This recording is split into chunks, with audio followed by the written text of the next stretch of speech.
Bueno, seguimos aquí con María Matilde Ollier, con Karina Banfi, con Daniel Marx, hablando de la importancia del tema institucional, de tener noción de lo que significa aceptar las reglas, ¿no?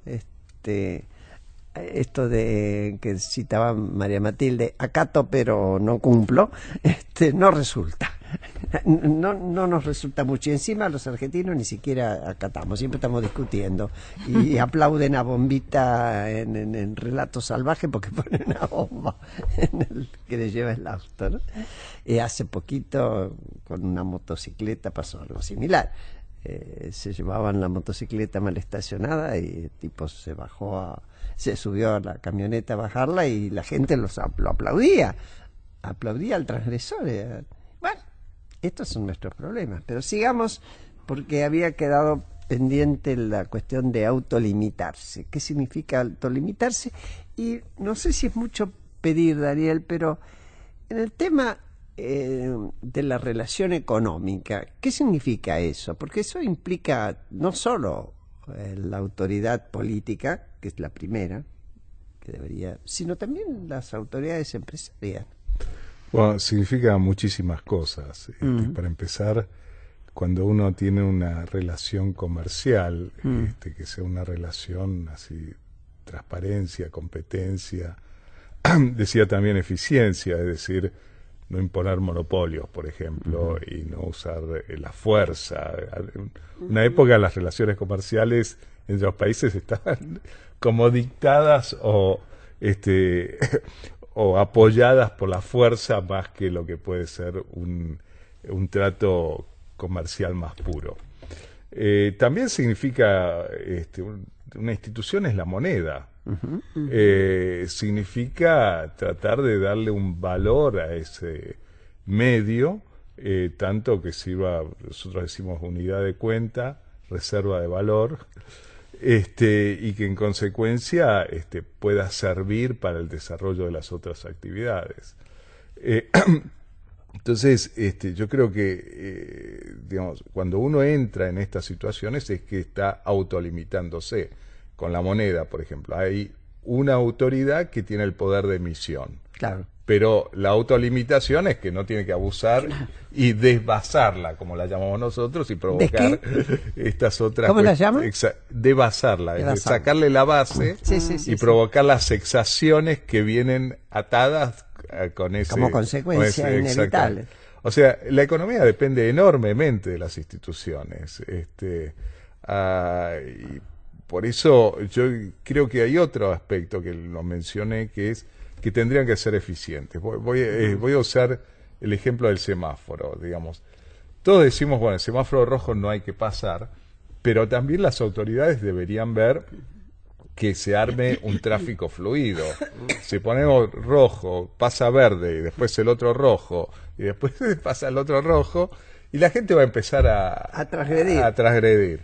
O sea, es un ida y vuelta, yo creo, que además cuando uno busca un buen funcionamiento institucional es porque tiene que hacer buenas instituciones también y tiene que ir revisándolas, renovándolas, llegado el caso también. Con la política de impuestos, la política fiscal, ¿vos crees que una de las cuestiones por las cuales se transgrede tiene que ver con que no es correcta? Bueno, separemos la cuestión de diseño de la cuestión de justificación. Sí. ¿No? Yo creo que en el diseño, bueno, esto es siempre la política fiscal o tributaria implica algún grado de redistribución y selección de determinadas prioridades, etcétera, que es una decisión política superior y que hace al esquema de coordinación que tiene que hacerse en algún lado.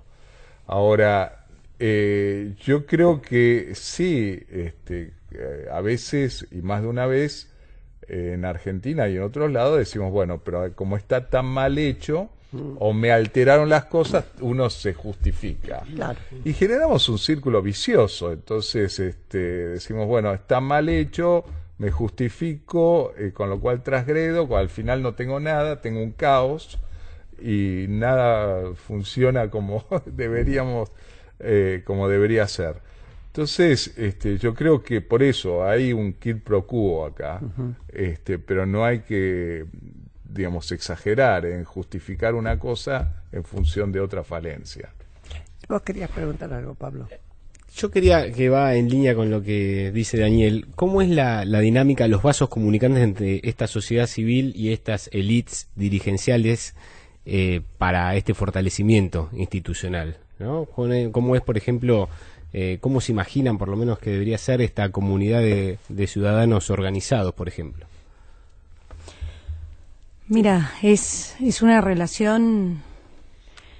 Es una relación que está en un proceso de aprendizaje, al menos en Argentina. Quizás hay sociedades como países como en Europa o en Estados Unidos donde la dinámica de el reconocimiento de las sociedades organizadas por el tomador de decisiones es parte de la institucionalidad a la cual también rendís cuentas y respetás.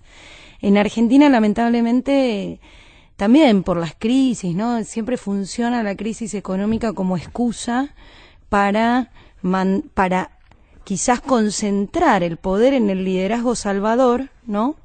Y depreciar o denigrar a alguno que plantea la autolimitación sobre el tomador de decisión.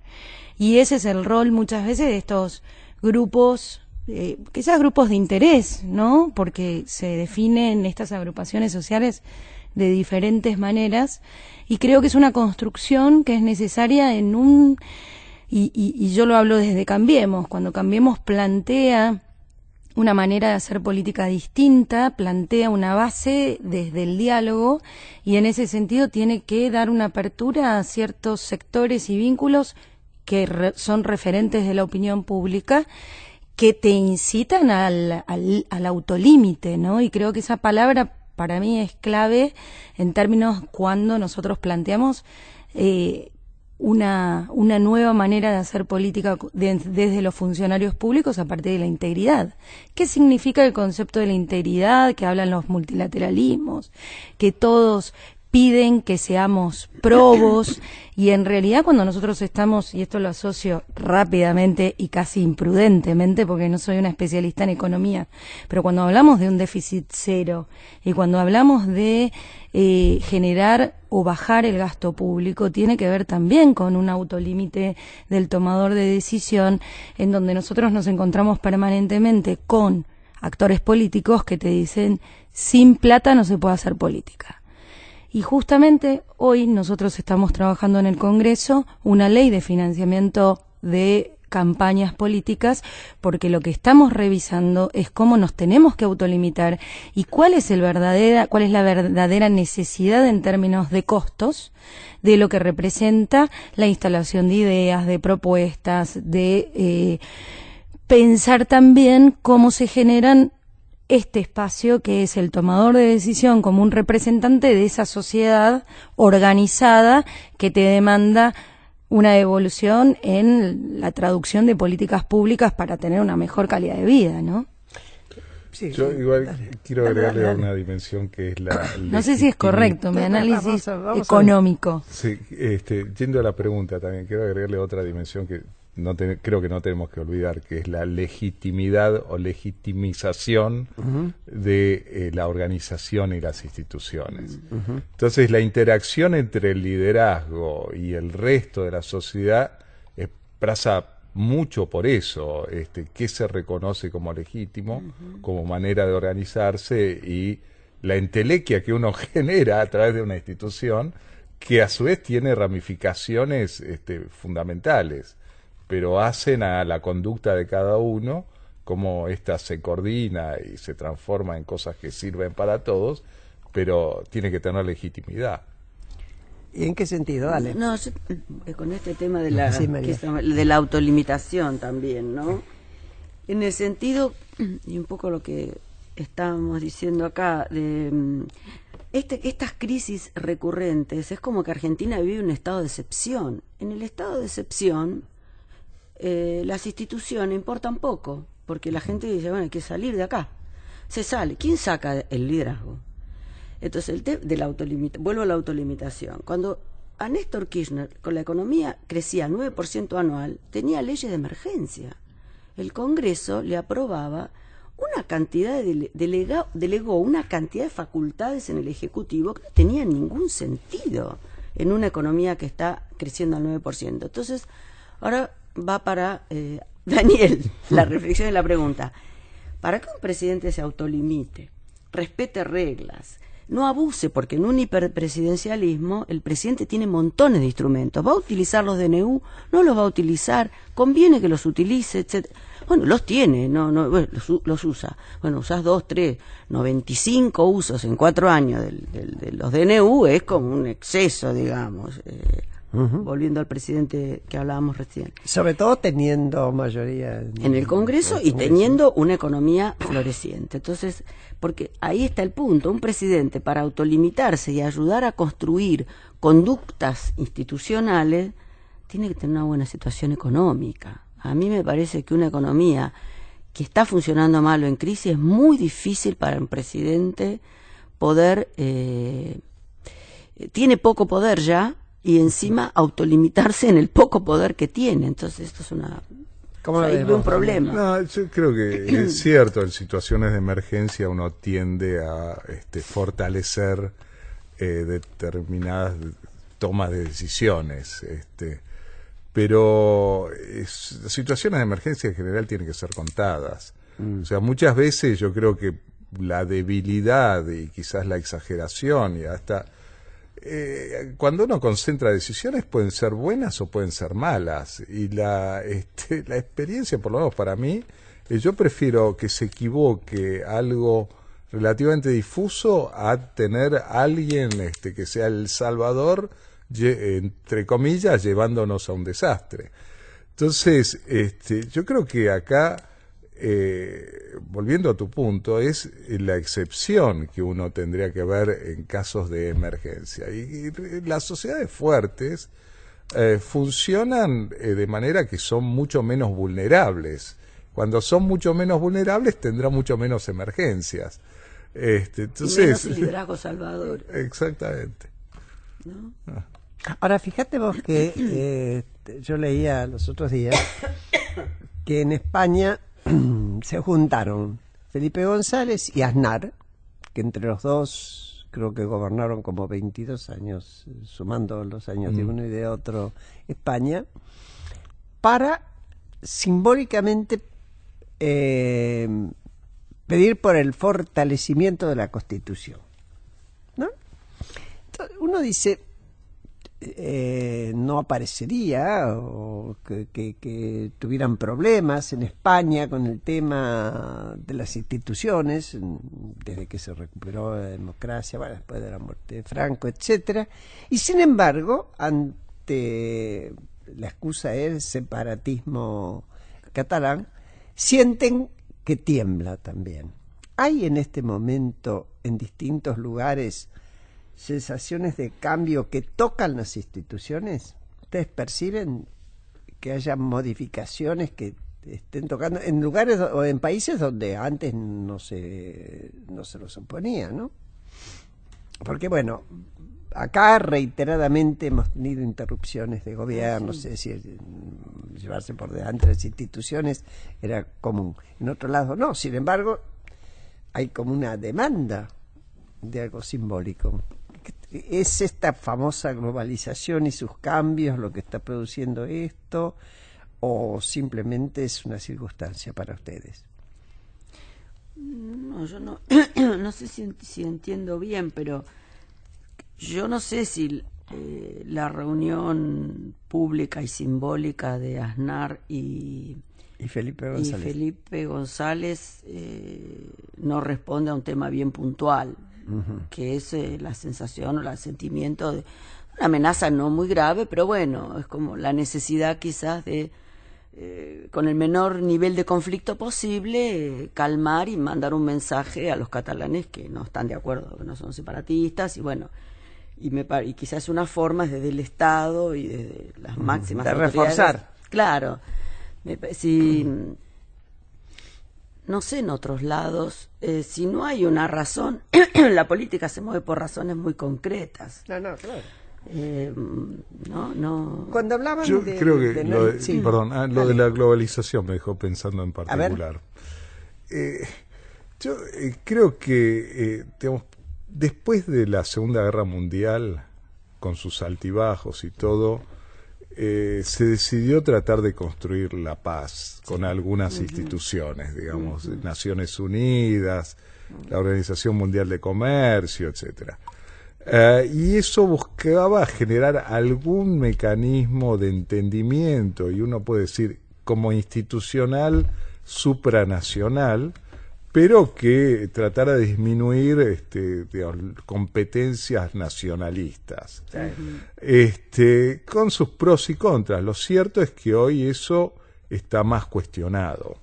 Sí. Algunas buenas razones y otras no tan buenas, y esto, si querés, la pregunta de la amenaza y la globalización, yo creo que hay que evaluarlo, porque uno empieza muchas veces y entra en una especie de círculo donde una pequeña agresión justifica una respuesta un poquito superior, y vamos y venimos, y al final después nos encontramos en algo que ni siquiera podemos controlar. Así es. Y termina siendo destructivo.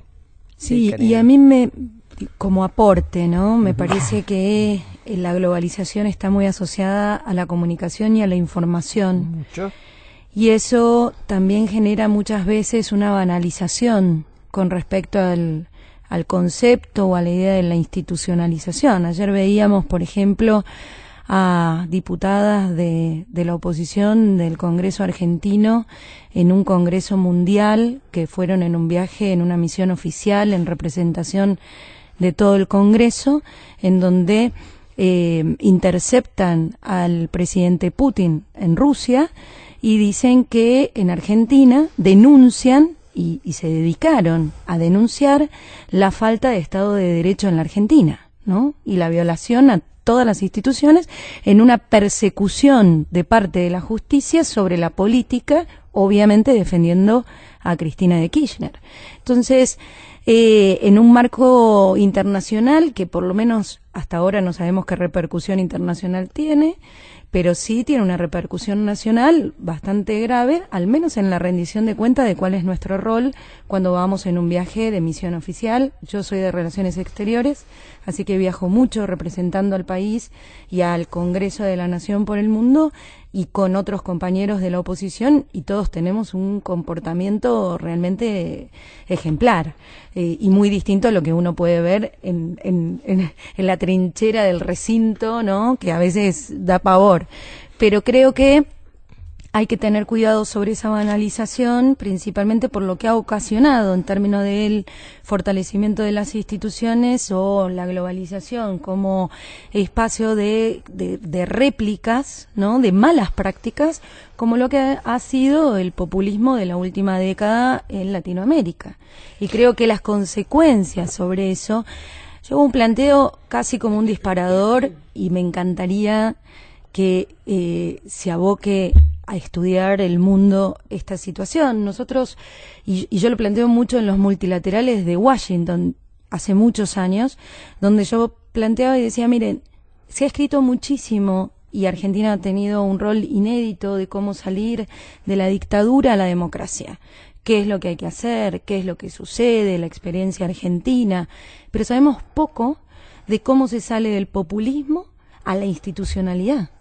¿Qué vamos a hacer con Venezuela cuando se termine el régimen de Maduro? O al menos, yo pregunto, ¿qué es lo que estamos transitando nosotros si no es justamente las consecuencias de la salida del populismo, buscando esa institucionalidad con todo lo que genera? Quizás nosotros hoy estamos viviendo ese proceso o una etapa que es puramente transicional, que va del populismo a la institucionalidad, y donde generan estas crisis económicas, este condicionamiento sobre la legitimidad, ¿no?